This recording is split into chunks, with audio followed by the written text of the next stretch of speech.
Buenos días, doctores, ¿cómo están? Buen día, doctor Prieto, ¿cómo está usted? Buenos días, profe. Buenos días, profe, ¿cómo está? Buenos Buenos días. días, doctor. Buenos días para todos. Buenos días, doctor. Buenos días, compañeros. Buenos días, profe.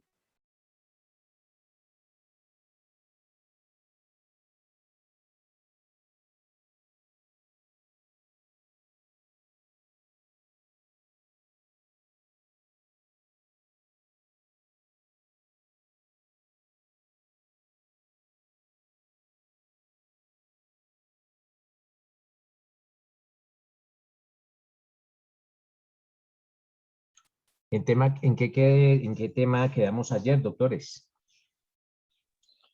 Doctor, lo último que vimos fue la tentativa inacabada y la tentativa acabada.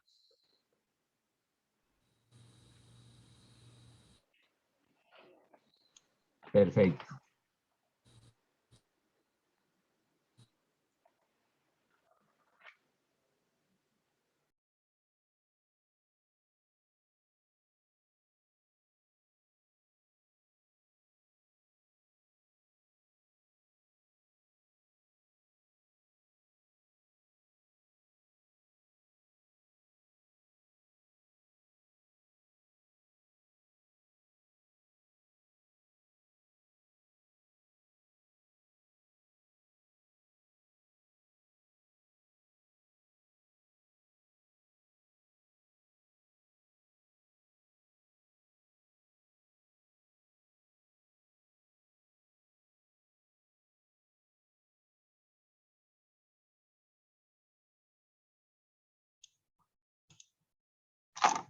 Bueno, doctores, entonces ya conocemos, estamos en este artículo 27 de nuestro Código Penal, que nos habla de la tentativa. Ya hicimos la distinción entre la tentativa acabada y la tentativa inacabada.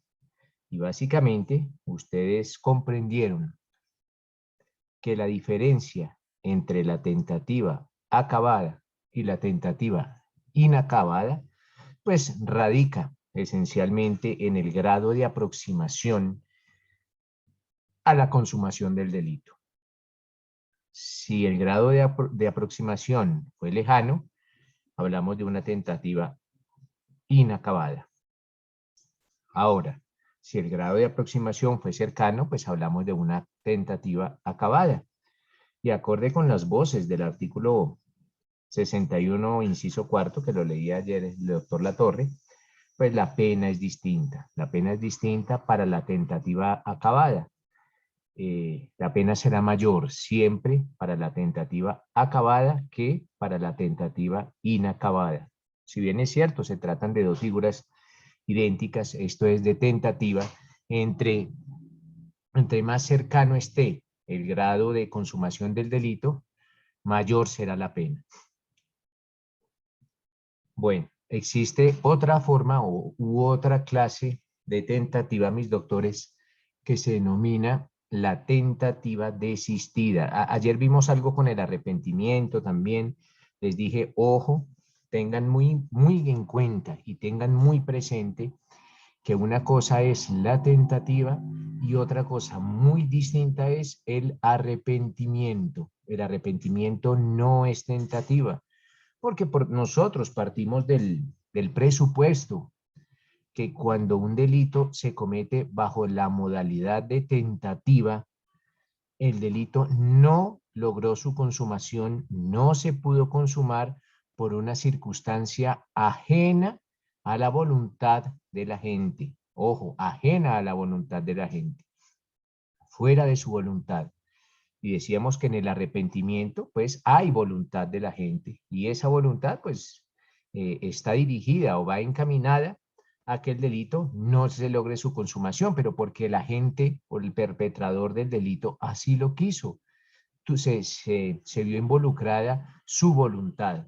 Cuando el delito no se cometa por circunstancias ajenas a la voluntad de la gente, en esos casos sí hablamos de tentativa. Y el arrepentimiento no es punible en Colombia.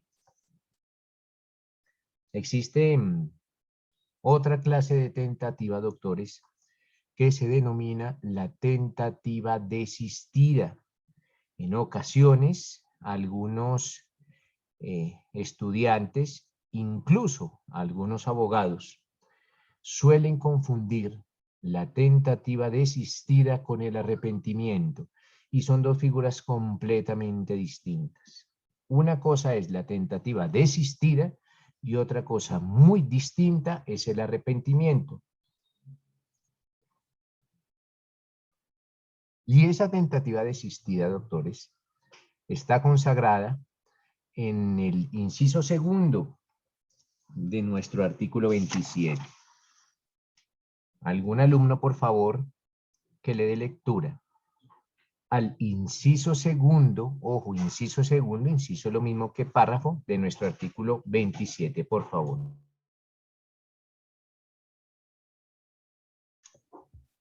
Cuando la conducta punible no se consuma por Espérate, Sofía, más lento y un poquito más duro para que todos escuchemos, por favor.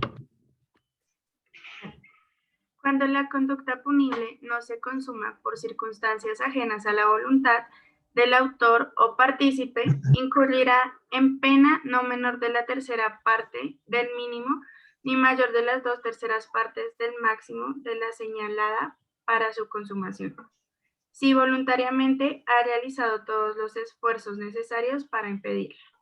Gracias, Sofía. Entonces,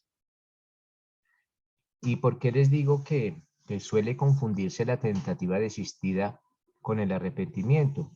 Precisamente por esa última parte que no leyó Sofía, esa parte que dice, si voluntariamente ha realizado todos los esfuerzos necesarios para impedirla. Sin embargo, nótese que la primera parte de ese segundo inciso dice, cuando la conducta punible no se consuma por circunstancias ajenas a la voluntad del autor o partícipe. Esta tentativa desistida es un poco compleja de entender. La forma más práctica de entenderla de pronto es con un ejemplo. Piensen en lo siguiente. Un sujeto se encuentra con su enemigo. Ojo con este ejemplo. Un sujeto se encuentra con su enemigo. ¿Y dónde se encuentran? Se encuentran en un barco. Allá, coincidencialmente se encuentran en un barco que se encuentra en alta mar. El sujeto A y el enemigo B. A decide matar a B. Es su enemigo, básicamente. Se encuentran en un barco y decide lanzarlo por la proa del barco. Lanzarlo al mar para que su enemigo se ahogue. Y efectivamente, así lo hace. Lo lanza al mar. A lanza a B al mar. B se retira a su camarote. Pasados unos minutos, B se arrepiente de lo que hizo. Y acude al capitán para informarle que socorran a esa persona que momentos antes había lanzado al mar. El capitán le informa que ya habían salvado a esa persona. ¿Por qué? Porque otro tripulante, otro pasajero dentro de ese barco se dio cuenta de esta situación y le lanzó un salvavidas y ya la habían salvado. Nótese, doctores, nótese que en ese caso la persona se salva no por la voluntad de la gente, sino ¿por qué? Porque momentos antes, otro pasajero del barco se había dado cuenta que había una persona que estaba sufriendo un percance, que se estaba ahogando, y lo salvó. Sin embargo, pues se le va a dar un trato más benigno a la gente en este caso, por cuanto le avisó al capitán, así sea tardíamente, pero le avisó al capitán. Esa es de pronto la forma más sencilla de entender la tentativa desistida. Cuando el agente realiza alguna acción para impedir que el delito no logre su consumación, pero, sin embargo, el delito no se logró consumar por una circunstancia ajena a su voluntad. En mis años de experiencia en la rama judicial, hasta ahora 25 años, hasta ahora no he conocido ningún caso de tentativa desistida. Sin embargo, está consagrada en la ley y tenemos que aprenderla y tenemos que saber que allá se encuentra en el inciso segundo del artículo 27 de nuestro Código Penal. ¿Qué nos dice, doctor Latorre? Mi doctor, buenos días. Bueno. Ahí casa plenamente el ejemplo que colocaba ayer, antier, un compañero de un galeno, un médico que dispara contra una persona y que después de dispararle se arrepiente y él mismo lo lleva y lo asiste y lo salva. No, ¿por qué, Latorre? Porque nótese que hablamos que la tentativa se presenta cuando el delito no se consuma por una circunstancia ajena a la voluntad de la gente. Y aquí fue la voluntad de la gente es el médico. Fue por voluntad de la gente que la persona se salvó. ¿Ya? Puede pasar que el médico dispare, se retire y le informe a un policía, mire, ahí hay una persona herida, pero a esa persona ya la estaban atendiendo. Otro, no por lo que avisó el médico. El caso que usted me coloca, por voluntad de quién la persona se salva, por voluntad del médico, por voluntad del médico. Entonces, siempre en la tentativa, todos los casos que hablemos de tentativa, el delito no logra su consumación por una causa distinta o ajena a la voluntad de la gente. ¿Listo, señor Latorre? Gracias, doctor. Muy amable. Sí, señor. Perfecto. Natalia. Profe, me perdí. Me perdí con ese último ejemplo que pusiste Cámara, del... Natalia, Ay, por favor. verdad. Se me olvidó. Me perdí con el tema del ejemplo que acabo de poner el compañero del médico que pues hirió al personaje porque pues lo quería matar, pero a lo último se arrepintió y le salvó la vida. Entonces, para mí ese sería una tentativa, pero de arrepentimiento, porque sí, no lo mató y ya es una tentativa. El hecho de que no se concluyó la muerte es tentativa, pero sería de arrepentimiento. Pero ahora me perdí. ¿Me explicas? Espérate. Me perdí. Espérate, Natalia, ¿por qué? Porque acordémonos, Natalia, que una cosa es la tentativa y otra cosa muy distinta, Natalia, es el arrepentimiento. Por eso a esta figura se le denomina la tentativa desistida. Tentativa desistida, nunca se le denomina arrepentimiento, sino tentativa desistida. Siempre que hablemos de tentativa, ojo, siempre que hablamos de tentativa, vamos a hablar de que el delito no logró llegar a su resultado final por una circunstancia ajena a la persona que cometió ese delito, ajena a su voluntad. Si el médico socorre al herido, pero ese mismo médico fue el que lo hirió, pues efectivamente la persona se salva es por voluntad de quien lo hirió. Pero siempre en la tentativa el delito no se logra consumar por una circunstancia ajena a la voluntad de quien estaba cometiendo el delito. Ok. Ya que él sea el que lo ayude, no quiere decir nada. Igual fue tentativa porque él lo hirió a matar. De haber cometido el delito, se arrepiente, ya es otro cuento porque ya no se arrepintió antes se arrepintió fue ya después de que lo puso casi a padecer. Claro, entonces ahí no hablamos de arrepentimiento, sino que es una tentativa. Claro que sí. Pero es una tentativa desistiva. No existe otra tentativa que se denomina la tentativa desistida, Natalia, ¿en qué consiste? En que el agente causa el daño. Por ejemplo, el agente dispara se retira. Otra persona, ojo, otra persona distinta, un transeúnte, lo socorre al herido. Pero quien disparó se devuelve con unos médicos para que lo salven. Pero miren que ya otra persona lo estaba socorriendo. Ya otra persona lo estaba socorriendo. Entonces, por eso le denominan tentativa desistida. De todas maneras, le van a dar un trato un poco más benigno, no es que no sea delito, pero le dan un trato un poco más benigno por haberse devuelto a tratar de ayudar, pero ya otra persona lo había ayudado. Porque ahí es donde llega mi confusión, ahí, justo en ese pedacito, porque, ok, él lo intentó, no lo hizo, no sé qué, fue y buscó ayuda, ok, ahí es desistida porque fue y buscó otra ayuda. Claro, fue y buscó ayuda, pero no es solo Natalia que haya buscado ayuda, sino que cuando él encuentra la ayuda y llega, ya lo estaban ayudando otras personas. Entonces, o sea, el su tema ayuda es no si sirvió, lo ayuda. lo que él hizo no sirvió. Mira Ok, lo que y si pasó él en el mismo lo barco. hace, ese sí es desistida. Claro, mira lo que pasó en el barco. Qué confusión tuve, pero creo que ya me aclaró. Claro, en el barco, el tipo lanza al otro al mar, va y le avisa al capitán, pero ya otros lo habían salvado. O sea que ya no sirvió de nada haberle avisado al capitán, porque ya otros lo habían salvado. Entonces, sin embargo, esa es la figura o el ejemplo más típico de la tentativa desistida. ¿Ya quedó un poquito más comprendido, Natalia? Sí, ya quedó un poco más Y comprendido. por eso Muchas te decía gracias. que esta figura es un poquito compleja. Jairis.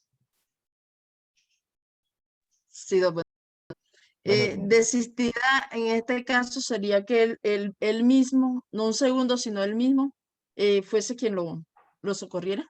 No, la tentativa desistida es que él intenta socorrerlo, pero ya otros lo han socorrido. Pero él hizo algo, pero ya otros lo habían socorrido. Exacto, sí, por eso. Un segundo o un tercero, pero me refiero yo, en lo que le está preguntando también la compañera, que sería tentativa desistida, porque él comete el acto, pero se arrepiente, sí, digamos, y se devuelve, y él mismo, sin No, un segundo y un tercero, no, si él mismo lo hace en una tentativa común y corriente, no es una tentativa desistida, es una tentativa común y corriente porque es su voluntad, es una tentativa común y corriente. Pero si otro lo ayudó, es una tentativa desistida. desistida. Ah, ok, don. Vale. Existe Stephanie.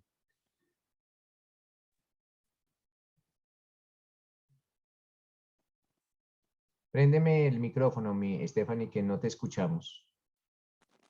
Ay, ¿ya me escucha? Ya, perfectamente. Cuéntame. Digamos, al igual sería tentativa si, digamos, él lo ayudara, Claro, y ya haya consumido como el delito, sí sería tentativa al igual. un ejemplo. Que yo te doy un ejemplo, A digamos, ver, sí, con lo del barco. Digamos, sí, él lo tiró, pero pues se iba a devolver para la habitación, pero se arrepintió y rápido lo salvó. Al igual fue tentativa, ¿sí? sí, claro que No sí. desistida, pero sí tentativa, porque se consumió el delito. No, ahí no hablamos de la tentativa, sino ahí hablaríamos de otra clase de delitos. Sí, la herida. Es como, miren, puede pasar lo siguiente. Mire, yo me encuentro a mi suegra en una piscina y yo, pues como la mayoría de hombres, quiero deshacerme de mi suegra. Y yo digo, la vieja no sabe nadar, entonces la voy a lanzar a la parte profunda de la piscina y la lanzo. Pero veo que la vieja está tomando agua y la saco. La pregunta es, ¿ahí cometí un delito? No, la respuesta es no, porque el delito no se comete, es por mi voluntad, ¿Vale, Stephanie? No, pero digamos, o sea, que yo sí lo haya tirado, o sea, que yo se haya me arrepentí y le lancé un salvavidas. Claro, entonces O pues, sea, al ese es igual sí el es mismo caso de la tentativa. suegra, ese es el mismo caso de la suegra. Yo la lancé a la Exacto. piscina y yo mismo me lanzo a la piscina y la saco. O le lanzo un flotador o qué sé yo. Al Ahí no hay igual no sería tentativa. tentativa. O Ahí no sea, hay cuando yo me tentativa. salvo, no es Claro, ahí no tentativa. hay tentativa. Ah, ok. En el caso del que dispara, ojo, en el caso del que dispara, hiere y lo socorre, ya las lesiones personales se cometieron. Ya no hablamos de tentativa porque las lesiones personales ya se cometieron, ya está la persona herida. Entonces esta persona responderá por las lesiones personales, porque ya las cometió. Así lo esté socorriendo, ya se cometieron las lesiones personales y ya las lesiones personales pasaron, ya quedaron consumadas. Sí, Geraldine. señor, gracias. Buenos días. Bueno, Profe, una pregunta. O sea, digamos en el caso de un ladrón que se entra a una casa a robar, pero él ve, digamos, niños y se arrepiente, o sea, ahí ya no hay ningún delito, ¿sí?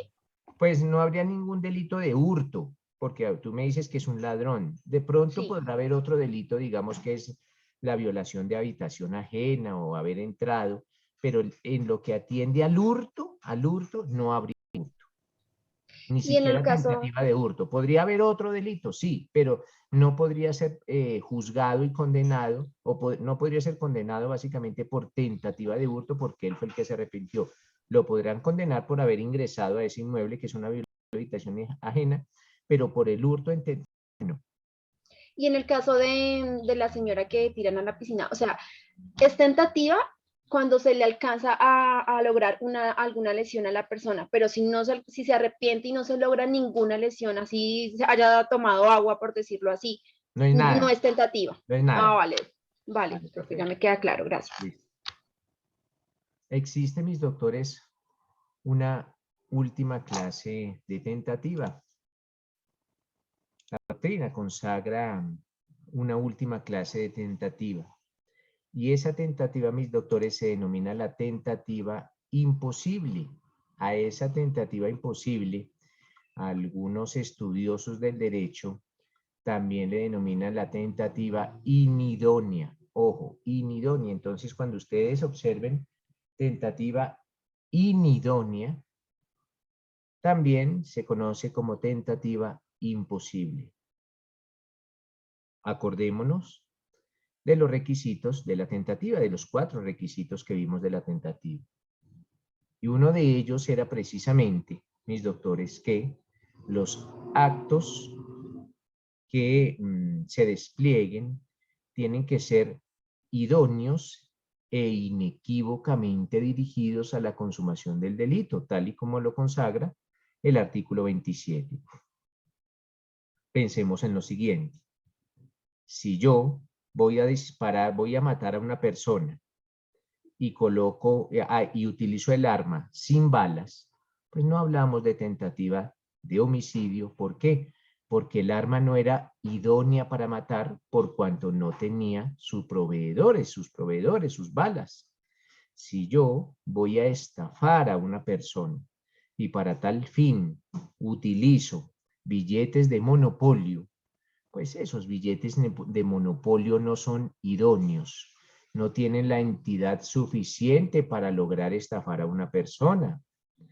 Si yo, miren, otro caso, si la mujer está en estado de embarazo, la mujer cree estar en estado de embarazo, un retraso, y se toma una píldora abortiva y resulta que el retraso se produjo fue por un estrés laboral o un estrés académico y nunca estuvo embarazada, pues no podemos hablar de aborto.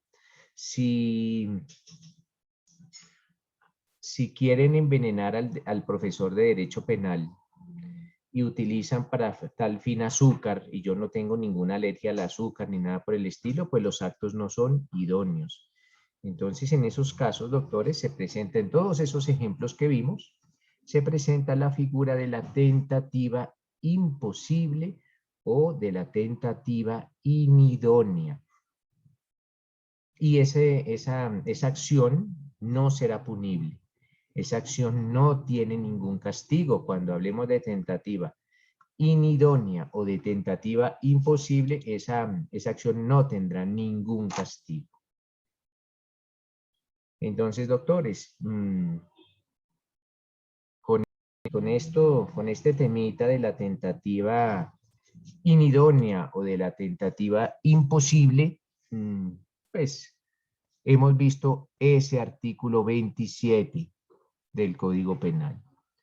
Ahora, doctores, acordémonos de lo siguiente, que la tentativa es un dispositivo amplificador del tipo penal, tal como lo vimos en clases anteriores, pero son dos. Jairis, te escucho.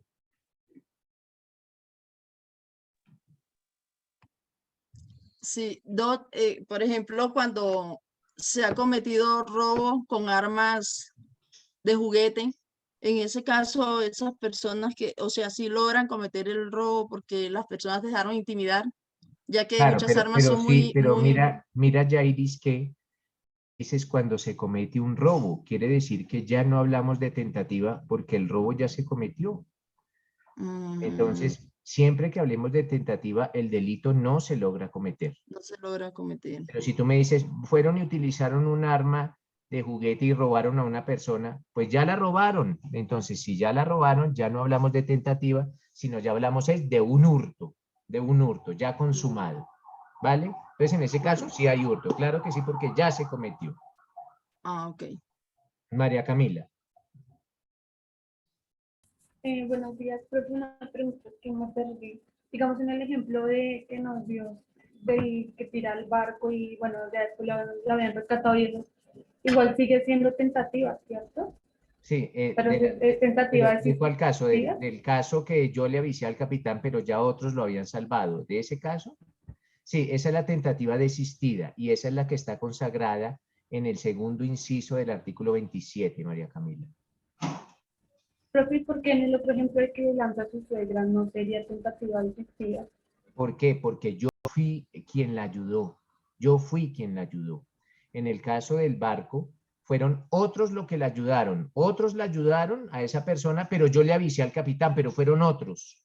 Entonces, siempre que hablemos de tentativa, la persona o el delito no se logra consumar por una circunstancia ajena a mí, ajena a mí. Que en el caso del barco fue ajeno a mí, porque ya antes lo habían socorrido otros, antes que yo le avisara al capitán.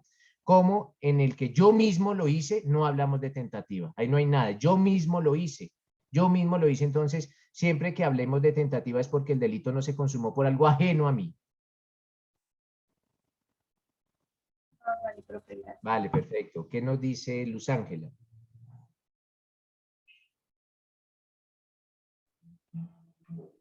Profe, una pregunta. Con el ejemplo que colocó la compañera de armas de juguete para robar, y suponiendo que yo me doy cuenta que es un arma de fuego, entonces ya no tengo miedo y no me dejo robar. Entonces ahí sí se consume una tentativa porque no, finalmente no me dejé robar. Puede pasar lo siguiente, Luz Ángela. Yo soy el ladrón. A ver si entendí mejor la pregunta. Yo soy el ladrón, tú eres la víctima y yo saco mi arma de palo, Sí, para amenazarte.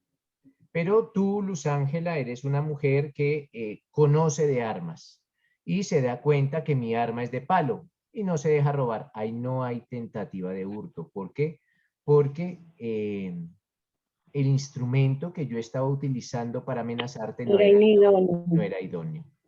No era Sí, idóneo. ya. Pero si eventualmente, aunque esos casos son difíciles, ¿por qué? Porque cuando la persona es víctima de la amenaza, no se puede ponerse a averiguar si es que el arma es buena o el arma es mala. Básicamente, el ladrón juega con el miedo de su víctima, juega con ese miedo. Cualquier persona, pues la mayoría de personas no conocemos de armas y si decimos, no, qué pena, pero no era idónea. No, sí era idónea, ¿por qué? De armas, en el caso tal que yo no sepa de armas, yo no sabía de armas, luego sí era idóneo porque el ladrón utilizó mi ignorancia en armas para precisamente amenazarme. Eso es en el caso de que alguien fuera experto en armas y se lograra demostrar probatoriamente que pues supo que el arma era de palo o de qué sé yo. Listo, profe, gracias. Vale, perfecto. Shirley, Profe, buenos días. buenos días. Por ejemplo, yo hago una pregunta. Cuando hay una riña en la calle inesperada entre una persona que va transitando y pues un ladrón que lo único que pretende es robar a la persona, sin embargo saca un cuchillo, un puñal, no sé, y la quiere asustar, o sea, la quiere robar, pero no le hace nada, sin embargo, él muestra que es un cuchillo y que es un arma cortopunzante y todo. ahí habría algún intento de homicidio, bueno, de Claro, mira, no, tentativa. pues, no, sobre todo del hurto.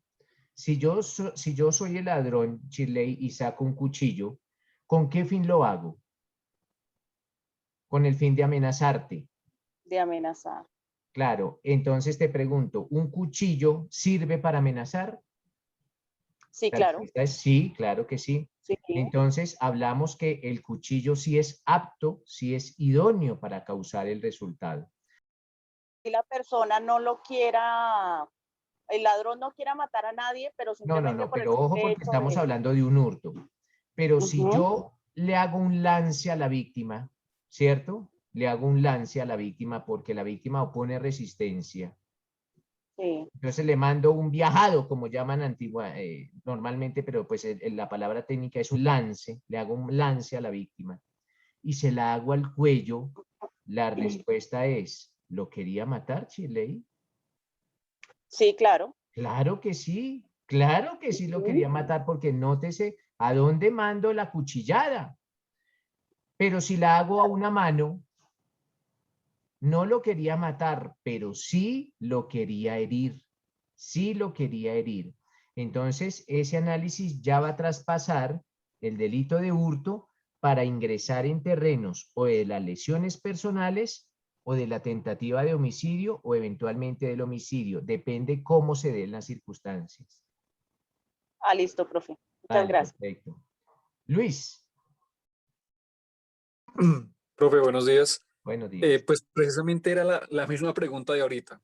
Una persona va transitando, un hombre va transitando por la calle, llega otra persona con un cuchillo en la mano con intención de robar su maleta. Esta persona no se defiende, sino que agarra bien su maleta. Esta persona, el ladrón, para robarlo, saca el cuchillo, le hace el lance, como usted dice, lo agrede en las manos, lo agrede en las piernas, pues unas puntadas que llaman o unas puñaladas. Finalmente capturan la persona y yo soy el abogado defensor y vamos a imputar cargos o voy a decirle a la fiscalía qué cargos debería imputar. Luis, la fiscalía imputa los cargos que se le antoje. Ya mirará usted, porque usted nunca le puede decir a la fiscalía qué imputar o no, no. Usted no se mete en el trabajo de la fiscalía y la fiscalía tampoco se mete en el trabajo de la defensa. Usted Entonces soy el escuchará a ver qué fiscal. imputa la fiscalía, ¿no? Soy el fiscal entonces, la persona que vaya al proceso de imputación. Entonces, hay básicamente una ahí lesión. estamos ante una tentativa de recurso heterogéneo con unas lesiones personales. Profesor, pero hay lesiones personales, exacto, lo que acabas de decir, hay hurto porque finalmente la persona se llevó la maleta. Bueno, entonces hay hurto consumado y lesiones personales consumadas. Entonces hay esos dos lesiones. Ok, la pregunta inicial era, ¿cómo determinar o cómo separar la misma pregunta ahorita? ¿Cómo separar una tentativa de homicidio con un hurto calificado? Y la segunda pregunta, ya lo respondiste. La segunda pregunta es, si yo como fiscal acuso a esta persona de intento de homicidio, donde sabemos que es simplemente hurto con lesiones personales, el juez me dirá, no es tentativa de homicidio, pero le imputo cargos por hurto y por lesiones personales. Los jueces no imputan. Luis, los jueces no imputan. ¿Lo castiga o le...? Ah, ya. El juez puede imponer una sentencia por el delito que quiera. Bueno, por el delito que quiera, no, por el delito que él considere que se ajusta a los hechos, siempre y cuando, ojo, siempre y cuando el delito sea de menor entidad al que ha sido imputado por la Fiscalía General de la Nación. Eso se denomina, esa figura se denomina variación de la calificación jurídica en la sentencia. Entonces, si el juez observa que los hechos que se demostraron en juicio no corresponden al delito que se imputó por parte de la Fiscalía General de la Nación, sino a un delito de menor entidad, el juez debe imponer la pena por ese delito de menor entidad. Entonces, profesor, última pregunta. el juez observa que no se presentó una tentativa de homicidio, sino unas lesiones personales, el juez está en la obligación de imponer la pena por el delito de lesiones personales y no de tentativa de homicidio. No ocurre al contrario. Si la fiscalía imputa y va hasta el final a juicio por el delito de lesiones personales y sin embargo el juez se da cuenta que era una tentativa de homicidio, solo puede imponer la pena por lesiones personales. No puede agravar, pero sí puede disminuir. Profe, última pregunta. Hay fiscales que son malos porque tienen muchos procesos y no llevan las cosas como son. Si el fiscal solamente lo acusa o le acusa de intento de homicidio, más no de lesiones personales, más no de hurto agravado, porque he Con eso visto se va el casos. fiscal hasta juicio. Con eso se va el fiscal hasta Exacto. juicio. Y el juez No dice, puede. no, ojo, porque esto no es intento de No homicidio. pueden. El juez no puede agregar más delitos. Eso, ¿y con base en qué? Con base en esa limitante que establece el artículo de la Constitución, hombre Luis. La fiscalía es la dueña de la acción final, de la acción penal, y el juez a la final solo es como un tercero imparcial. Entonces, el juez no puede, en aras del fin justicia, hacerle el trabajo ni a la fiscalía, ni hacerle el trabajo a la defensa tampoco. Ni inclinar la balanza hacia uno o hacia otro. A veces uno observa que es muy fácil una defensa. Uno como juez observa que es fácil la defensa y sin embargo el defensor no hace nada. El juez tampoco puede decirle, mire, señor defensor, haga esto y esto. Lo mismo que por la fiscalía, no. Tercero, y ellos serán responsables de sus actuaciones. Y en el caso que nos dice Luis, pues básicamente si el fiscal es un poco negligente en su labor y omite algunos delitos, pues ya de pronto habrá alguna sanción, pero de pronto disciplinaria para ese fiscal, pero el proceso va hasta sus últimas consecuencias solo con los delitos que hayan sido acusados por parte del fiscal. El juez en ese mismo proceso podría compulsar copias para que para que sea disciplinado, en este caso el fiscal, claro, que sí. no hubo una buena acusación. Sí, claro que sí. Sí, el juez lo hace, compulsar copias para que investiguen ese fiscal. De hecho, se hace, Luis. Listo, profe, muchas gracias. Vale. Entonces, mis doctores, acordémonos que cuando empezamos a hablar sobre la tentativa, hablamos y pusimos ese nombre, dispositivos amplificadores de tipo. Así, dispositivos amplificadores de tipo. Y decíamos básicamente que los dispositivos amplificadores de tipo son dos. El primero se denomina la tentativa y el segundo se denomina el concurso. ¿Pero el concurso de qué? El concurso de personas. Cuando yo hablo de concurso de personas, mis doctores, bueno, ya abandonamos el estudio de la tentativa. Abandonamos ese estudio, ojalá que haya quedado medianamente entendido. Ahora vamos a ingresar el otro dispositivo amplificador de tipo. El otro dispositivo amplificador de tipo. Y ese otro dispositivo amplificador de tipo se denomina el concurso de personas. Así se denomina, el concurso de personas. Cuando se habla, ojo, cuando se habla de concurso de personas, quiere esto decir lo siguiente, que un delito, en la comisión de un delito, ojo, cuando se está cometiendo un delito, participar o una persona o varias personas. Cuando estamos ante una sola persona, pues no hablamos de concurso de personas. Pero cuando varias personas, ojo, cuando varias personas participan en la comisión de un delito, en ese caso hablamos de concurso de personas. Eso es el concurso de personas. Varias personas participan en la comisión de un delito. Ya el delito no lo van a cometer, no lo va a cometer uno, sino lo van a cometer varios. Varias personas van a participar en la comisión de ese delito. Para tal fin, doctores, vamos a leer alguna compañero o alguna compañera que le quiera dar lectura al artículo 28 del Código Penal. ¿Qué nos indica, doctores y doctoras, ese artículo 28? de nuestro Código Penal. Artículo 28. Concurso de personas en la conducta punible. Préndeme la cámara, Concurso. Luz Adriana, por favor. Y léeme un poquito más lento, un poquito. Permítame un momento.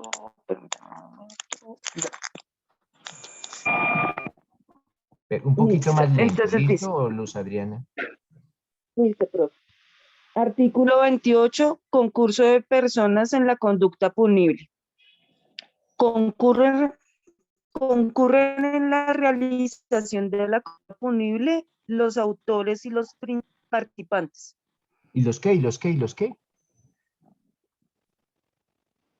Partícipes, perdón. Ah, bueno. Y los partícipes. Bueno. Yo a veces les pido que lean porque me doy cuenta que leen de carrera y leen mal, tal como lo hizo Luz Adriana, que me dijo participantes. Y los participantes son por allá en los juegos. Aquí hablamos de partícipes. Partícipes. Sí, señor. Listo, Luz Adriana, muchas gracias. Entonces, espérenme un momento, les voy a compartir pantalla para que empecemos a entender lo siguiente. Ojo con este tema, porque este tema es terriblemente, bueno, todos los temas son importantes, porque el que no haya comprendido la tentativa también queda en la nebulosa mañana o pasado mañana. Pero, a ver, voy a compartir pantalla.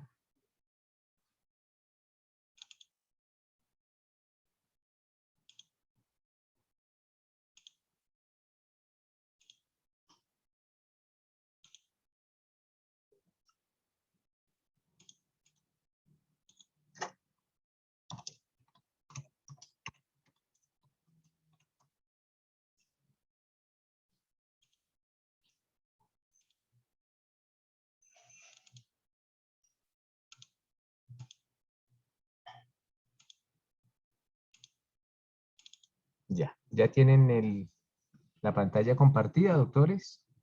Sí, Sí, señor. señora, ahí Vale. se ve. Entonces, doctores, vamos a hablar del concurso de personas. Ojo.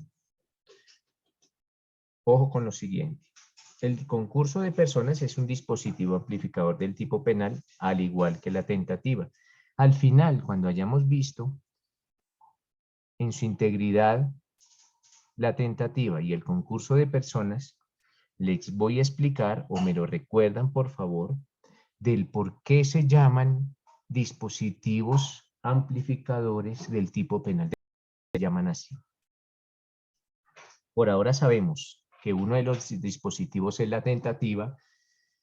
Ya conocemos en qué consiste la tentativa, ya sabemos qué clases de tentativa hay. Después vamos a ver cuál es la pena para las tentativas. Ojo, ¿cuál es la pena para la tentativa? Bueno, antes de eso, no, vamos a verlo porque de pronto se nos queda eso en el tintero y es bueno que no sé qué.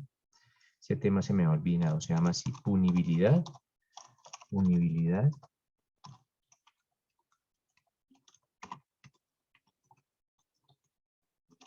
De la tentativa, antes de avanzar. De pronto el tema se nos queda por fuera. Cuando yo hablo de la punibilidad de la tentativa, doctores, estoy indicando de qué pena se coloca cuando una persona actúa con tentativa. ¿Qué pena se coloca? Dice el artículo 27. Pues lo voy a tratar de resumir. Que cuando una persona actúe en tentativa, la pena será no menor, ojo, no menor, o sea, no puede ser menor de la mitad del mínimo. No puede ser menor de la mitad del mínimo. Y tampoco puede ser mayor ni mayor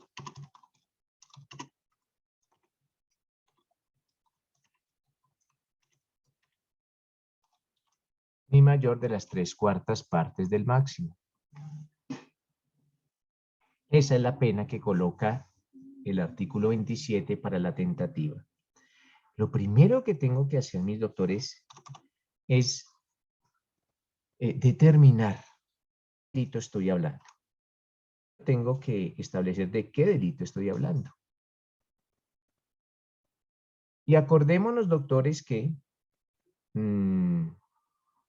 todo delito trae consagrada, o la mayoría de los delitos, trae consagrada en la ley una pena mínima y una pena máxima. Entonces, le repito, lo primero que tengo que determinar es de qué delito estoy hablando. En un caso, bueno, vamos a hablar del caso que a ustedes les gusta, del caso del homicidio. Allá está el homicidio. Y este homicidio se dio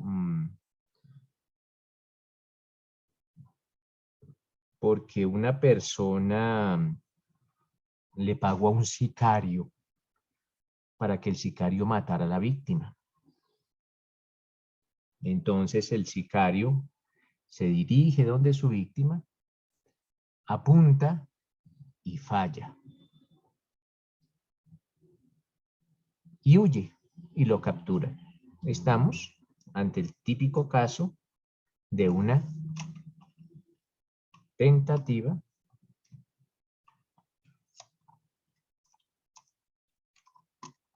de homicidio. El sicario disparó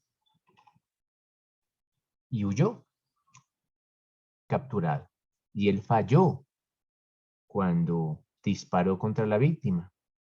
¿Por qué tentativa? Porque fue una causa ajena a su voluntad. Él quería ser blanco en la víctima, pero por su mala puntería no pudo hacerlo.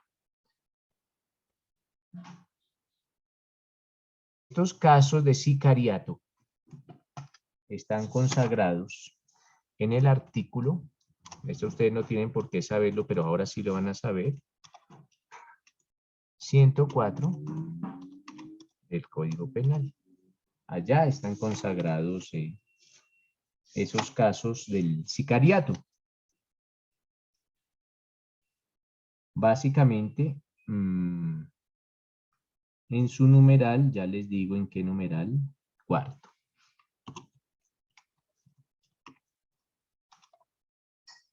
Alguien, por favor, que le dé lectura al artículo no 104, al artículo 103 del Código Penal.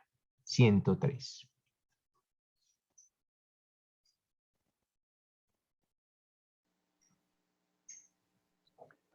Artículo 103. Homicidio. Penas aumentadas por el artículo 14 Eso no me de lo la ley lea, de- Miguel. Solo léame el texto. Correcto, doctor. Solo léame el texto. No me lea eso de las penas aumentadas ni disminuidas. Solo el texto. El que matare a otro incurrirá en prisión de 208 a 450 meses. Listo, perfecto. Dice, el que matare a otro de 208 a 450. Pero resulta que aquí lo mató bajo la modalidad de sicariato. ¿Qué nos dice el 104, señor Latorre? El 104. El 104. Circunstancias de agravación. Ahora, espérenme. Circunstancias de agravación, ¿de qué delito? Estamos hablando del homicidio. Ah, bueno, entonces son circunstancias que agravan el delito de homicidio. ¿Y qué dice el numeral 4? Ah, bueno, ¿qué pena trae? Artículo 104. Circunstancias de agravación. La pena será de 400 a 600 meses de prisión si la conducta descrita en el artículo anterior se cometiere. 1. No, es cuarto. El cuarto es de nosotros. Cuarto, por precio, promesa, remuneratoria, ánimo de lucro o por otro ánimo ayepto o fútil. Listo. Entonces, nótese que esa figura del sicariato está ya consagrada en el numeral cuarto. Por eso se los colocaba yo acá, en el numeral cuarto del artículo 104. Y tal como lo leía el señor Latorre, eso trae una pena mínima. 400 meses. Esta es la pena mínima. La pena máxima son 600 meses.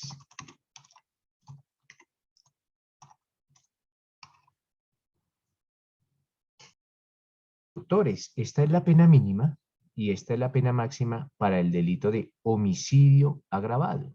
Pero resulta que aquí no estamos ante un homicidio agravado.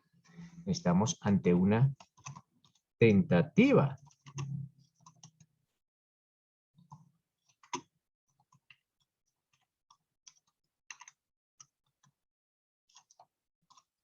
Estamos ante una tentativa de homicidio agravado. No estamos ante el homicidio agravado consumado, sino ante una tentativa de ese homicidio agravado. Dice la norma, el artículo 27. Acá dice, la pena no podrá ser menor de la mitad del mínimo. Lo primero que tengo que determinar es cuál es la mitad del mínimo. La mitad de 400 es 200 meses. Entonces, la pena nunca podrá ser menor de 200 meses. O sea que 200 meses va a ser el nuevo mínimo de ese delito de tentativa. Y ese será el mínimo. Aquí vamos a colocar mínimo de la tentativa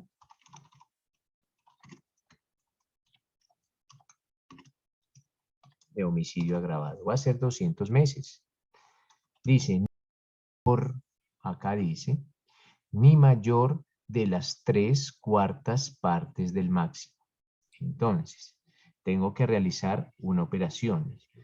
¿Cuáles son las 3/4 partes de 600? Entonces, 450, doctor. tomo 600, lo divido entre 4, que me da 150, y 150 lo multiplico por 3, y me da 450. Entonces, este será el máximo de la tentativa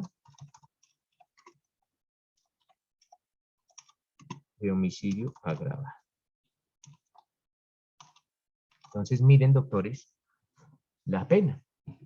Entonces, la pena para el delito de homicidio consumado, si se hubiese logrado su consumación, para el homicidio agravado es de 400 como mínimo a 600 como máximo.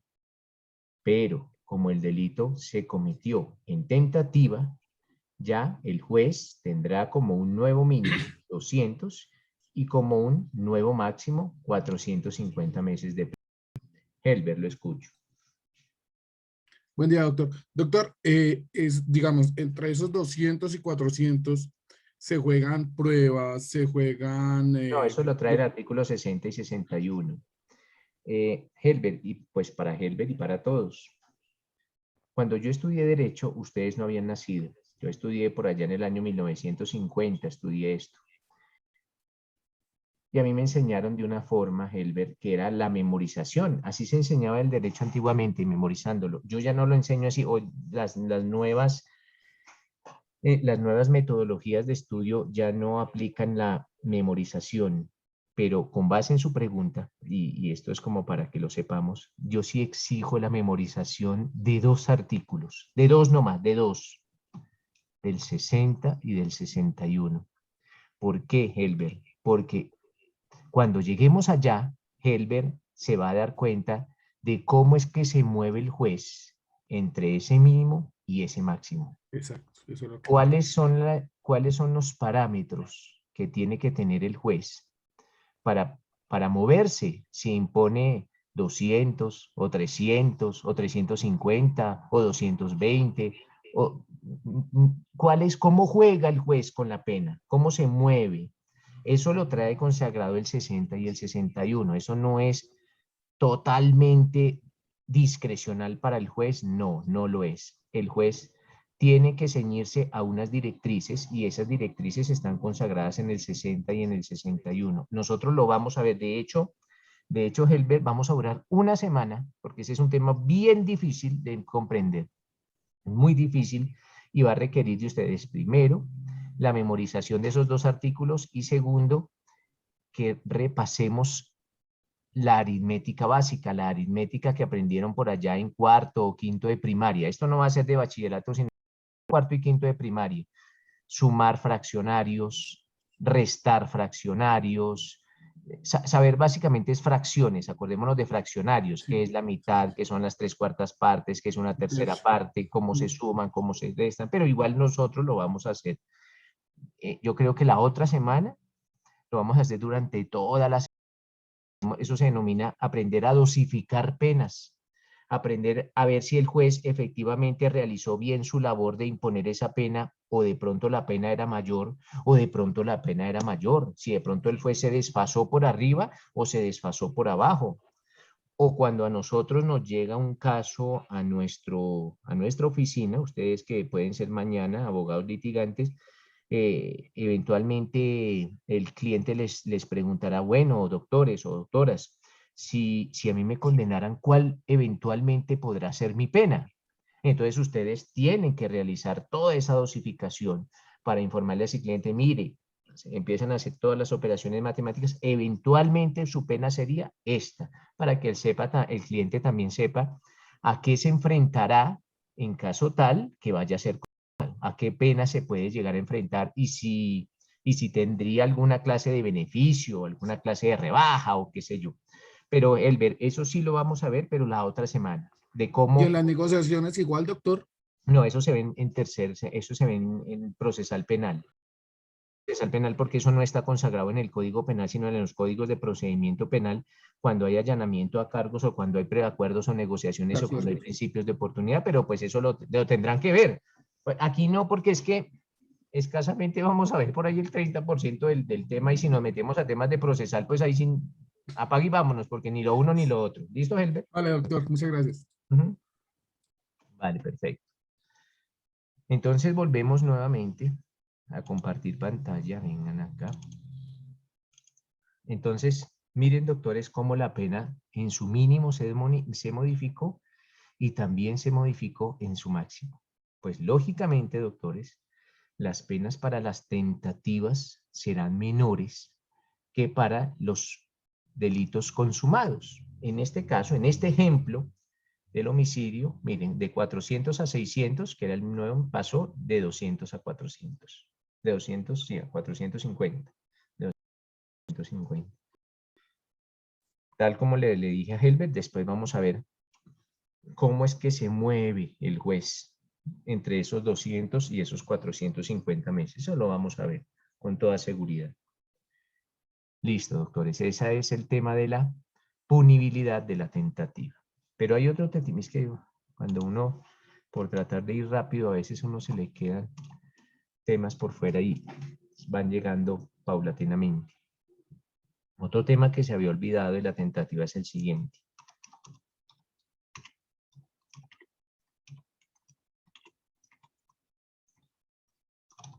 ¿Cuáles son los delitos que admiten la tentativa? ¿Cuándo puedo yo pregonar que un delito es tentado o no? Para saber, doctores, ¿qué delitos admiten la tentativa? Voy a conocer en qué delitos procede la tentativa. Para tal fin tengo que tener en cuenta lo siguiente. Dentro de la clasificación de los delitos, dentro de una de las clasificaciones de los delitos, existen delitos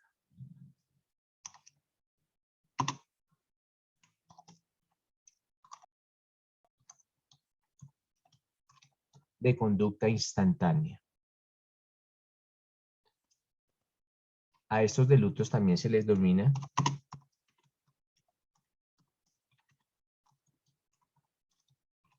de ejecución instantánea. Esta es una de las clasificaciones de los delitos, aunque ustedes lo verán con más profundidad cuando estén en su derecho penal especial. Pero aquí es bueno, es importante y lo debemos aprender. Existen unos delitos que se denominan de ejecución instantánea. Y esos delitos de ejecución instantánea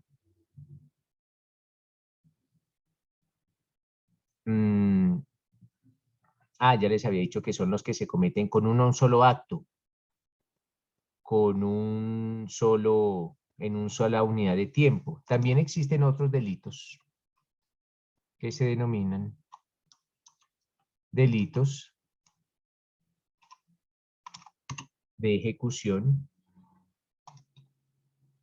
Ah, no, delitos de peligro común.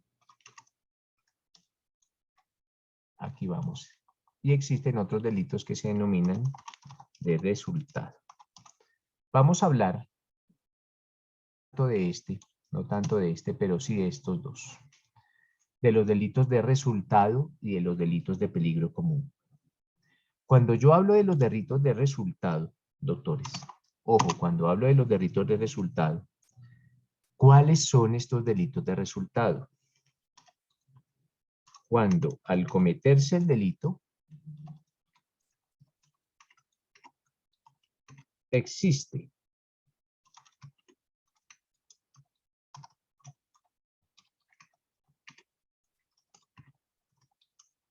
una modificación del mundo exterior. Algo cambió en el mundo cuando se cometió el delito, algo cambió en el mundo. Algo que era, ya no lo es, o cambió. Pregunto, en el delito de homicidio, ¿algo cambió en el mundo después que se cometió? La respuesta es sí, porque antes existía esa persona y ahora ya no. En el delito de hurto, ¿algo cambió en el mundo después que se cometió? La respuesta es sí, porque antes que se cometiera, esa persona tenía ese bien dentro de su patrimonio y ahora ya no lo tiene. Antes tenía el celular, después de que se sometió el hurto ya no lo tiene. Algo cambió en el mundo. ¿Cambia algo en el mundo cuando violan a una mujer? Claro, la mujer no es la misma y después de una violación. Cambian cosas en el mundo. Hubo un cambio, una modificación del mundo. Esos delitos se denominan cuando existe un cambio, una modificación del mundo. Pues hablamos, espérenme, otra vez vuelvo aquí a mi pantalla, hablamos del delito de resultado. Ojo, delitos de resultado. Algo cambió, algo se modificó en el mundo. Pero existen otros delitos en los que no se cambia el mundo. No existe ninguna transformación o ninguna modificación en el mundo cuando se cometen. Por ejemplo, piensen en el siguiente delito de peligro común, esos delitos en que no existe ningún cambio o no existe ninguna modificación. Pensemos en el siguiente delito, mis doctores. Pensemos en el delito de porte ilegal de armas. Solo en ese delito de porte ilegal de armas. Pues, ¿algo cambió en el mundo antes del porte y después del porte? La respuesta es no, no cambia nada en el mundo. No se ha hecho ninguna acción, simplemente la persona portaba su revólver sin el permiso de la autoridad competente, pero no se ha modificado nada en el mundo. Cuando no existe ninguna modificación en el mundo, hablamos de delitos de peligro. ¿Y para qué era importante, doctores, esa distinción o esa diferenciación? Porque, doctores, los delitos que admiten la tentativa son los delitos de resultado. Ojo, los delitos de resultado. Esos son los delitos que admiten la tentativa. Los delitos de resultado. A excepción de un delito de resultado que acorde del Código Penal no admite la tentativa, que es el delito de lesiones personales.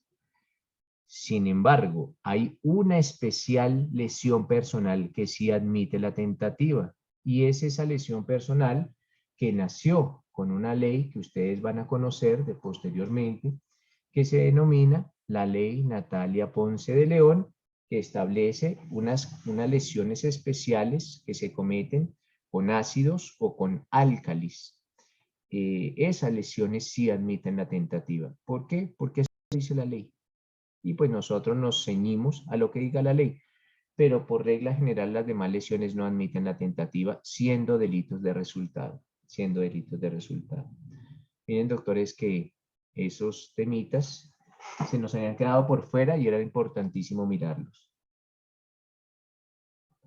Preguntas, doctores. Oscar. Mi doctor, buenos días, muchas gracias. Pues aquí hablamos de delitos de resultado. Un daño en bien ajeno es un delito de resultado. Por Digamos, supuesto. yo tengo, pero este no admite la tentativa, ya que no hay tentativa para el daño en bien ajeno, porque si yo voy con la intención de romperle el vidrio y no se lo rompo, pues no causa un injusto jurídico. O sea, no habría un delito, pensaría yo, mi doctor. Pero todos los delitos de resultado admiten la tentativa. Lo mismo pensaría usted, Oscar, con el homicidio. Si usted va con la intención de matar a alguien y dispara en el blanco, no hay daño no hay daño a la vida, claro que no, pero usted sí intentó dañar ese patrimonio, ese bien jurídico. ¿Cuál es la diferencia, hombre Oscar, entre el homicidio y el daño en bien ajeno? La diferencia es que se trata de dos bienes distintos. En uno es el patrimonio económico y en el otro es la vida. Pero entonces, teniendo claro esa diferenciación, vamos a poner dos ejemplos. En el primer caso, yo quiero matar al señor Piraquive, saco mi arma y disparo. Pero no hago blanco en su cabeza, sino al lado. ¿Por qué? Por mi mala puntería. Mi mala puntería hace que el disparo no le dé, mejor dicho, pasó rozando la cabeza, pero no le ocasionó absolutamente nada. La pregunta es, ¿estaríamos ante un delito de tentativa de homicidio? La respuesta es claro que sí. Pero nótese que no hubo ninguna afectación al bien jurídico. No lo hubo, ni siquiera lo lesioné. Pero sí intenté lesionar ese bien jurídicamente tutelado de la vida. ¿Qué pasa si yo quiero dañar un bien ajeno? Esto es, lanzo una piedra a la ventana y no hago blanco en la ventana. Lanzo una piedra con el objetivo de dañar ese bien ajeno, pero no hago blanco en la ventana. Pues lo mismo que cuando no hice blanco en la cabeza de mi enemigo. Quise hacerlo, pero por una circunstancia ajena a mi voluntad, pues no lo hice. Entonces, si hablamos de tentativa de daño en bien ajeno, claro que sí. Y como es patrimonio económico, ¿en qué se me vio afectado el patrimonio económico si no me ocasionó pues, el daño? No, es que en las tentativas nunca hay daño, pero sí se castiga es la intencionalidad de la gente.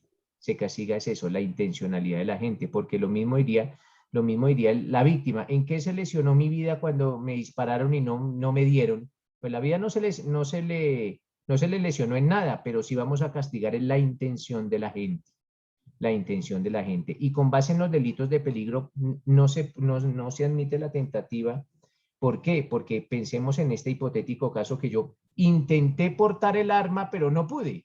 No, o el arma se porta o no se porta. Pero no puedo intentar portar un arma ilegal y no poder. Entonces, por eso es que los delitos de peligro, como solo se juzga una conducta y no resultado, pues básicamente, o en los delitos de porte de droga, intenté portar la droga, pero no pude. No, pues o la porto o no la porto. Como en los demás, sí, intenté matar, pero no pude. Como aquí sí estoy buscando un resultado, entonces lo que vamos a castigar o lo que le castiga la ley, básicamente es querer ocasionar un daño. Él quiso ocasionar un daño y no pudo por una circunstancia ajena a su voluntad, pero el querer ocasionar ese daño lo vamos a penalizar. Y tan un daño es la vida como un daño es el patrimonio económico. Lo mismo cuando quise robar, pero no pude. ¿Por qué? Porque me capturó la policía o qué sé yo. Pero quise robar, pero no. Entonces esa intención de ocasionar el daño es la que vamos a castigar. Ok, mi doctor, muchas gracias. Igual sería la estafa. Claro que sí, en la tentativa de estafa, claro que sí. De hecho, se castiga mucho la tentativa de estafa o la tentativa de extorsión. La tentativa de extorsión también se da cuando quiero extorsionarlo, pero no puedo. No logro mi cometido, pero de todas maneras van a castigar esa intencionalidad de cometer el daño. Gracias, doctor. Listo, mis doctores. Entonces, ahora sí, ya no me queda ningún tema en el tintero con relación a la tentativa. Ahora sí volvamos a nuestro caso de el otro dispositivo amplificador de tipo, que se denomina el concurso de personas. Ahora sí nos vamos a ir al concurso de personas.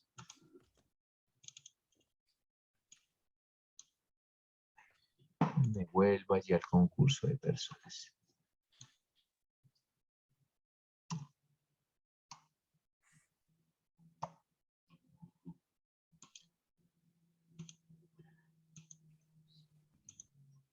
Vamos a hablar del concurso de personas. Este es el segundo dispositivo amplificador de tipo, mis doctores. Nuevamente, creo que fue La Torre el que nos leyó ese artículo 28. ¿No lo puede leer todavía, señor La Torre, si se encuentra en clase? Sí, señor, aquí estoy con mucho gusto, doctor. Permítame, yo Gracias. ubico que está en el 104, por favor. 28. Ahora nuevamente volvemos a nuestro artículo 28. Artículo 28, concurso de personas para la conducta punible. Concurre a la realización de la conducta punible los autores y los partícipes. Listo. No los participantes como nos leyeron, no, los partícipes. Bueno, volvemos a lo que les había dicho con anterioridad. Cuando hablo de concurso de personas, estoy haciendo alusión a que varias personas participan en el delito. ¿Cómo participan? Pues eso ya lo dirá el caso. ¿Qué fue lo que hicieron? ¿O qué fue lo que dejaron de hacer? Lo importante es que participaron varias personas en la comisión del delito. Cuando varias personas, doctores, ojo con lo que les voy a decir, cuando varias personas participen en un delito, ellas serán coautoras o partícipes. Ojo, o son coautores o son partícipes. No pueden ser nada más. Ustedes determinarán, y lo vamos a ver en un ratico de pronto, si son coautores o son partícipes. Pero a donde yo voy es a que cuando varias personas participan en un delito, o son coautores o son partícipes. Si no son ninguna de las dos, pues no participaron en el delito y punto. No participaron. Pero o participan como coautores o participan como partícipes.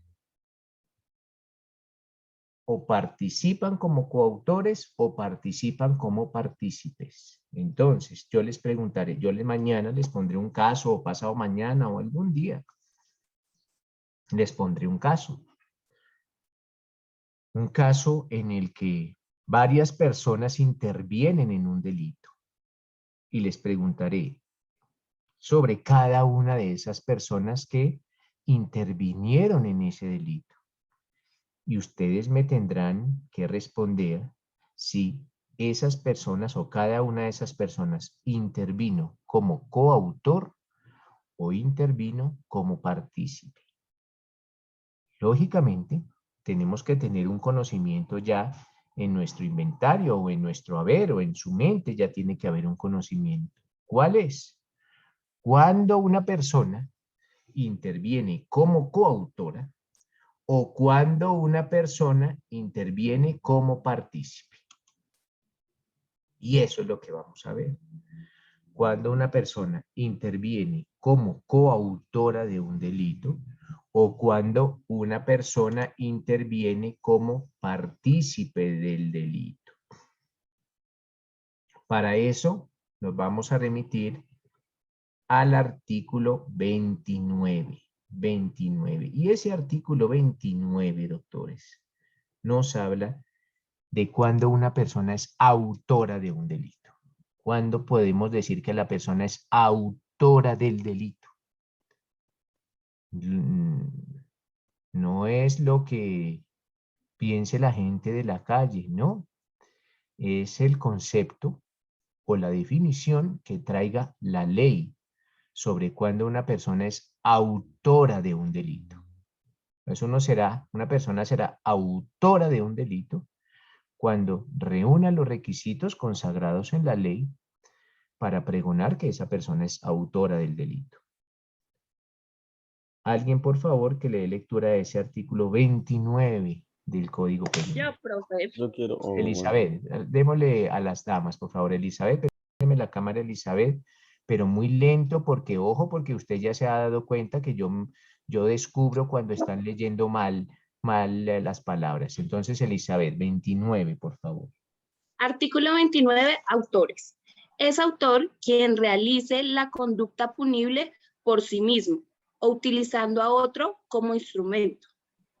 Son coautores los que, mediando un acuerdo común, actúan con división de trabajo criminal atendiendo la importancia del aporte.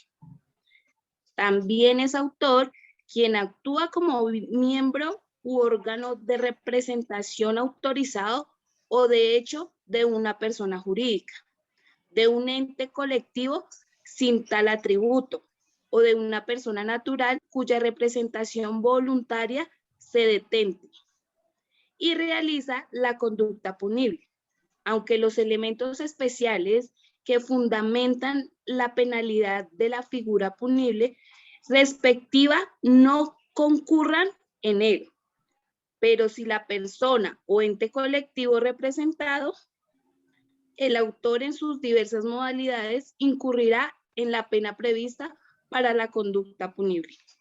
Gracias, Elizabeth. Entonces vamos a tratar de entender todo ese concepto que trae consagrado el artículo 29 sobre los autores. Y para ese fin vamos a hablar de una teoría. Se denomina la teoría de la autoría. Ese es el tema. Este es un tema de derecho penal, la teoría de la autoría. ¿Cuándo sabemos si una persona es autora del delito o no? ¿Con base en qué? Con base en el entendimiento que le damos a ese artículo 29 que nos acaban de leer.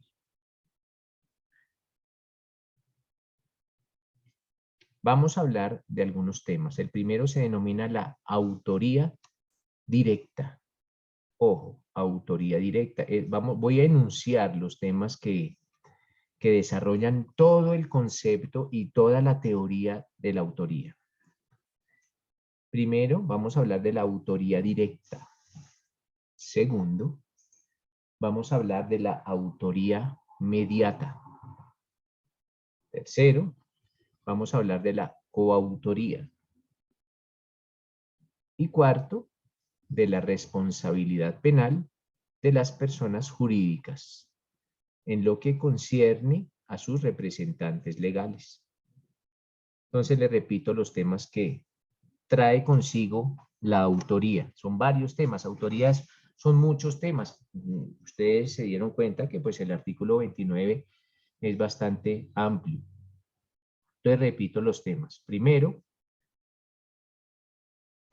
autoría directa. Autoría directa. A esa autoría directa también se le llama autoría inmediata. Ojo, inmediata, inmediata. Autoría directa o autoría inmediata, estoy hablando exactamente de lo mismo. Segundo, autoría mediata. Entonces, primero, autoría directa o inmediata. Autoría mediata. Tercero, coautoría. Y cuarto, responsabilidad penal de las personas jurídicas en lo concerniente a los representantes o a legales o a los administradores. Profe, qué pena, ¿puedes repetir que en autoría mediata? Es que se me fue el internet. Qué pena contigo. Bueno, pero entonces, primero, autoría directa o inmediata. Segundo, autoría mediata. Tercero, coautoría. Y cuarto, responsabilidad penal de las personas jurídicas. No, profesor, ¿puede volverlo a... Lo voy a escribir como para que no... Gracias, profe. Sí, bueno, se los voy a repetir. Primero, a ver, autoría directa. Primero, autoría directa. A esa directa también se le denomina inmediata. Directa o inmediata. Segundo, autoría mediata. Mediata.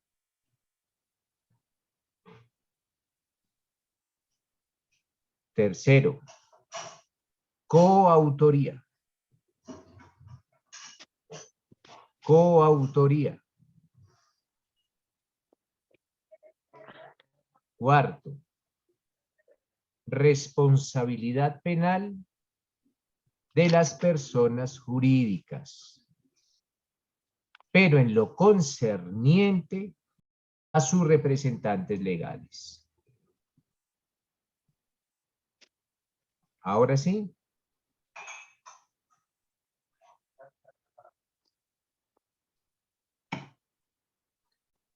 Mientras lo copian ahí, denme 5 minuticos y ya vuelvo con ustedes, doctores.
mi amor.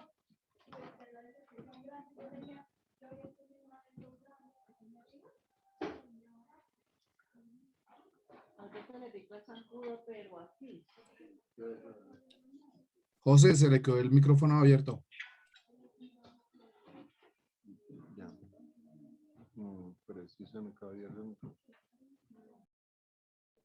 Gracias, muy amable.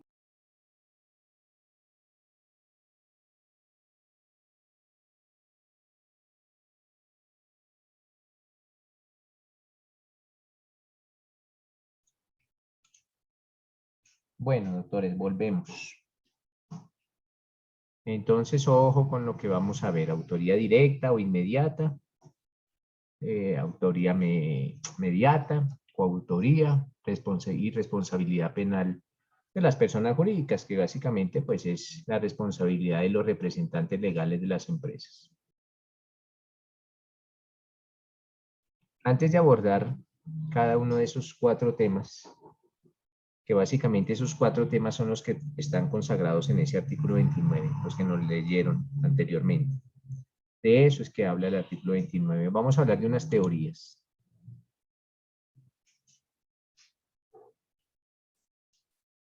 ¿Y de qué teoría se aplica en Colombia? Esas teorías se denominan las teorías de la autoría. A lo largo de la historia penal colombiana, ¿qué teorías se han manejado para lograr determinar si una persona es autora de un delito o no? La primera teoría que se manejó en la historia colombiana se llama la teoría del concepto unitario de autor. Ojo, teoría del concepto unitario de autor. ¿Y de qué nos habla, doctores, esa teoría del concepto unitario de autor? No importa, ojo, no importa, no interesa, no tiene nada que ver cómo la persona participó en el delito. Si participó de alguna forma, será autor del delito. No vamos no vamos a hacer ninguna diferenciación qué hizo o qué dejó de hacer, o si hizo algo grande o si hizo algo pequeño, o si su participación fue muy grande o si su participación fue muy pequeña, no importa. Todos serán autores. Esa teoría no se aplica en la actualidad en Colombia, pero hubo una época en que se aplicó. Y esa teoría se denominaba la teoría del concepto unitario de autor. ¿Sí se llamaba?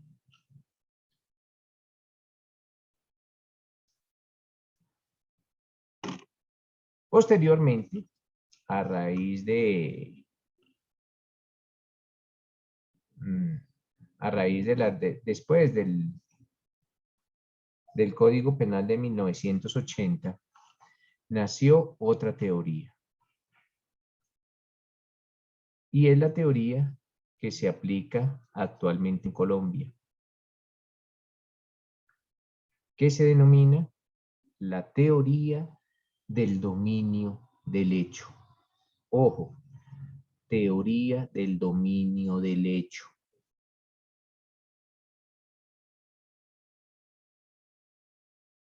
Esa es la teoría que se aplica actualmente en Colombia, la teoría del dominio del hecho.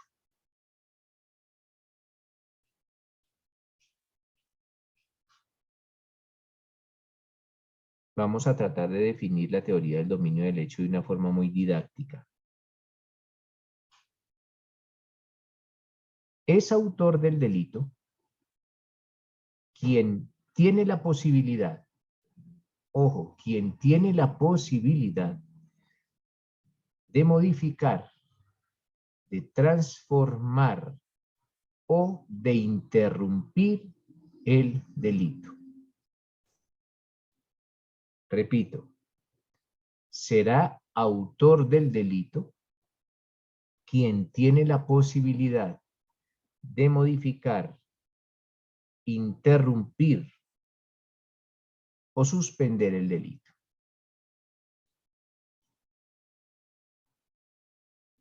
La persona que no tenga esa posibilidad de interrumpir, suspender o modificar el delito, no será autora del delito.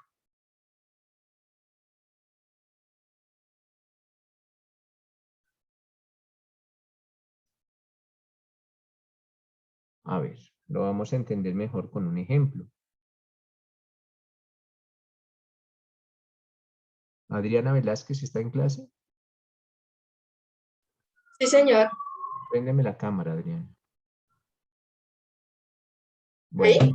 sí, ahí, perfectamente. Sí.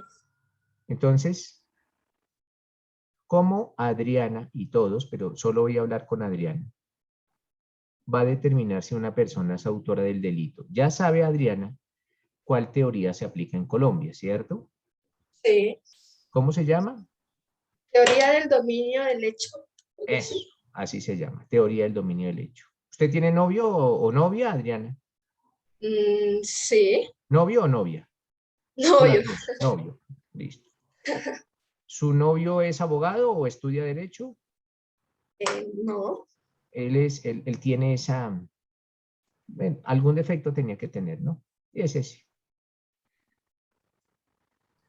Hoy usted le va a decir a su novio, hoy aprendí que en Colombia se aplica en materia de autoría, porque estamos hablando de los autores del delito, la teoría del dominio del hecho. Con eso lo deja descrestado, Adriana. Con solo usted decirle que aprendió que en Colombia se aplica en materia de autoría la teoría del dominio del hecho. Y que la teoría del dominio del hecho es la posibilidad que tiene la persona de interrumpir, suspender o modificar el delito.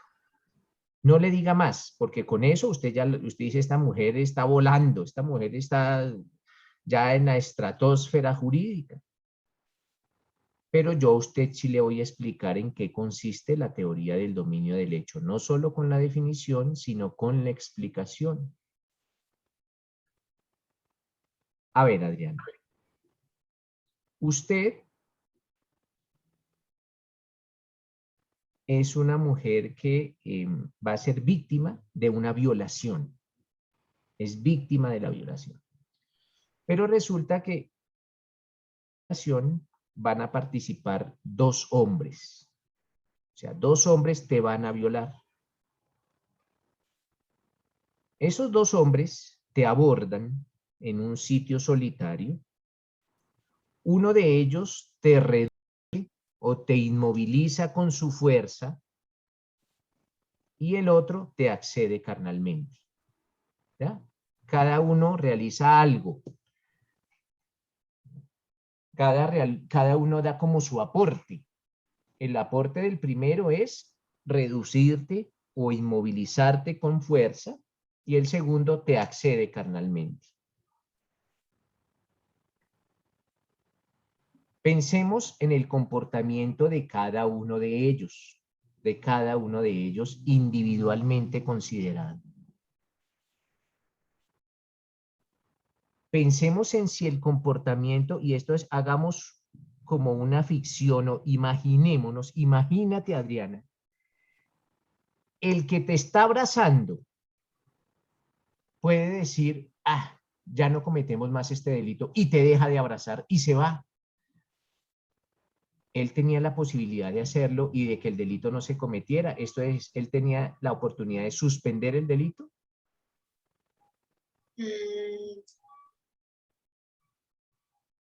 Sí. Si él dejara de participar, probablemente el delito no se cometería, ¿cierto? Sí. Claro que sí. Claro que sí.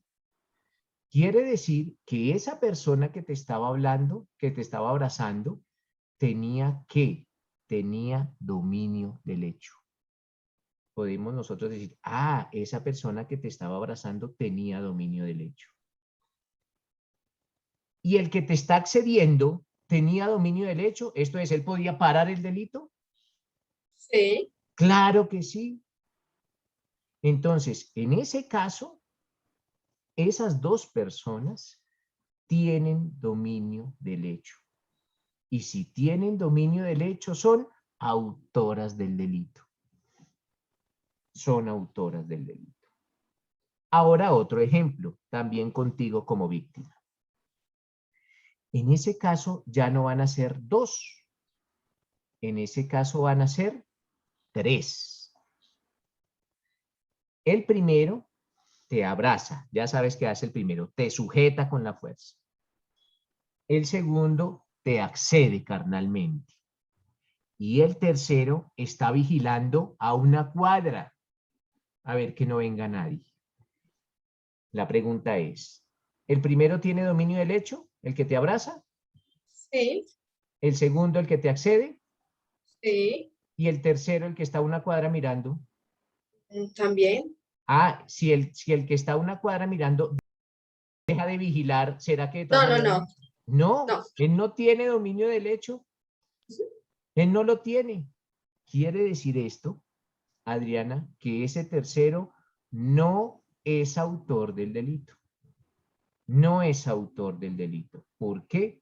Porque ese tercero no tiene dominio del hecho. No será autor del delito. ¿Les quedó claro? ¿Adriana le quedó claro? Sí, muy claro. Listo, gracias, Adriana. José Vale. Humberto. Una pregunta, pero si ese tercero puede avisarnos a alguien que le ayude, puede parar el delito, ¿no? ¿Cómo así? Eso no lo vuelve Deme el autor. ejemplo, es que el ejemplo es muy vago. ¿Puede usar a alguien que le ayude a violar o a que le ayude a Por ejemplo, no, por ejemplo, si el tercero se arrepiente y empieza a gritar o a llamar la atención de la policía o de los mismos vecinos, tiene la posibilidad de interrumpir el delito, de pararlo. Sí, pero mientras grita la violan. Y tiene la posibilidad de modificarlo, de decir ya no vamos a violar, sino vamos a matar. Eso es También. modificar el delito.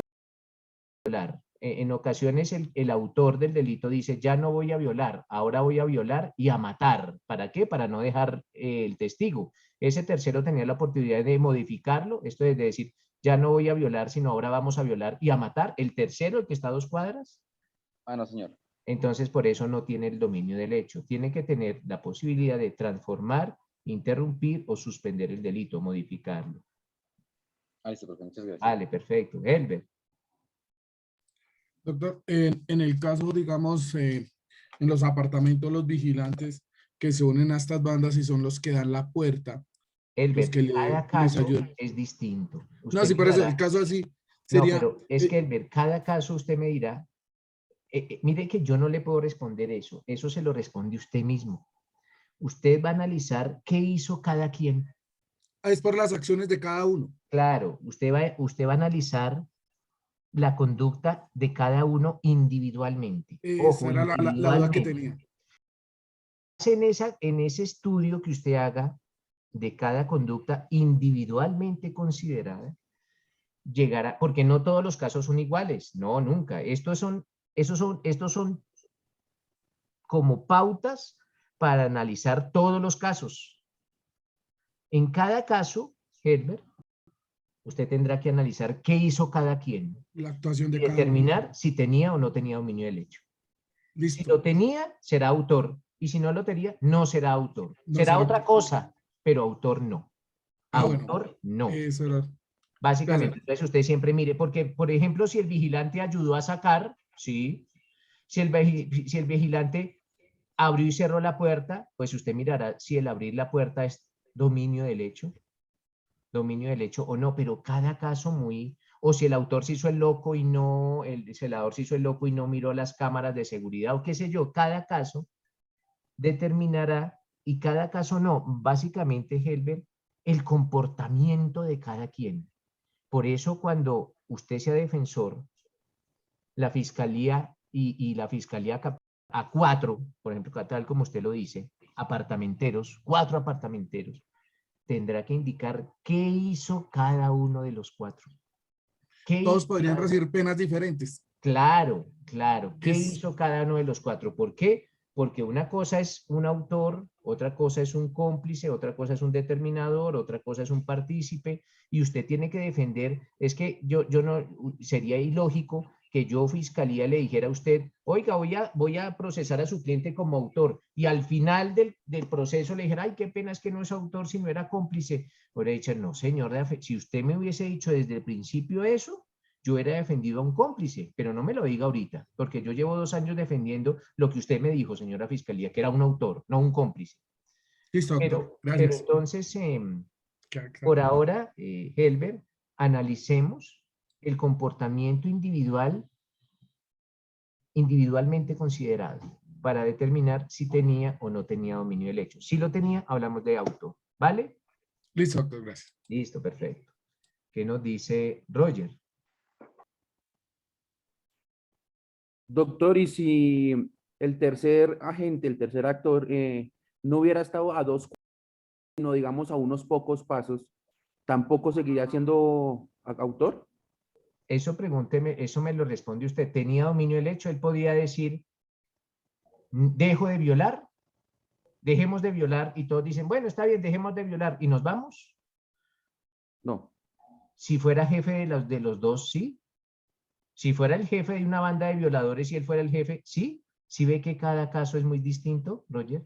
Cada caso es muy distinto. Por eso es que las preguntas a veces son muy generales. Si él es el jefe de la banda y son esos 3, si se determina eso, lógicamente con pruebas, que él era el jefe de esa banda de violadores y él tenía el poder para parar eso, sí, pero si no era un tercero ahí que contrataron ahí, un tontín ahí para que vigilara, entonces no, nótese que sí ve que cada caso es muy distinto. Entonces en el primer caso él sí tenía dominio del hecho porque era el jefe, en el segundo no, porque era uno ahí que pusieron a vigilar. Entonces, cada caso es distinto, tenemos que analizar cada caso. Entonces en ese caso la respuesta es sí en unos casos y no en otros casos. Por eso siempre tenemos que hacer pues ese análisis.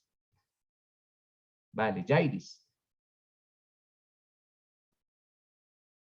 Sí, doctor, regáleme un momento. Para mí este caso del vigilante es partícipe, no autor. Por ahora solo estamos hablando de autores. Solo estamos hablando de autores, Jairis. Por ahora solo autores. No tenía dominio del hecho, pues ya será otro asunto. Espéreme en un momento, doctor. Ok, sí, señor.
Entonces, doctores, es bonita esta teoría del dominio del hecho porque nos pone a imaginar, nos pone a hacer ese análisis, a ver si efectivamente cuando tengamos ante nosotros un caso, determinemos si esa persona tenía o no tenía dominio del hecho. Dejemos ahí Mañana hacemos el parcial. ¿Qué entra en el parcial? Desde lo que se vio en la primera clase hasta lo que se vio en la última. Profe, tengo una pregunta. Claro, Francisco, dígame. ¿Ese parcial va a ser oral o cómo? Francisco, yo no tengo, desafortunadamente no tengo la capacidad de adivinar el futuro. No puedo adivinar qué va a pasar el día de mañana. Mañana les aviso. ¿Listo, Francisco? Listo, profe, gracias. Vale, perfecto. ¿Qué nos dice Miguel Ángel? Ah, no, profe, iba a preguntar lo mismo. Sí, eso. Gracias. Y de eso le pasa. Pregunta los viernes cuando salía. Decía, ¿usted se va a demorar hoy o no? Yo le digo lo mismo. Yo no tengo la posibilidad de adivinar el futuro. No tengo esa posibilidad. Lo mismo le respondo a usted. No tengo esa posibilidad, doctores. Ojalá la tuviera, adivinar el futuro, pero no puedo. Elizabeth. O sea, mi doctor, que tenemos que tener es clara los conocimientos, o sea, tener claro lo que nos has explicado para mañana, para cualquier cosa. Exactamente, usted lo ha dicho, Elizabeth. Listo. Karen.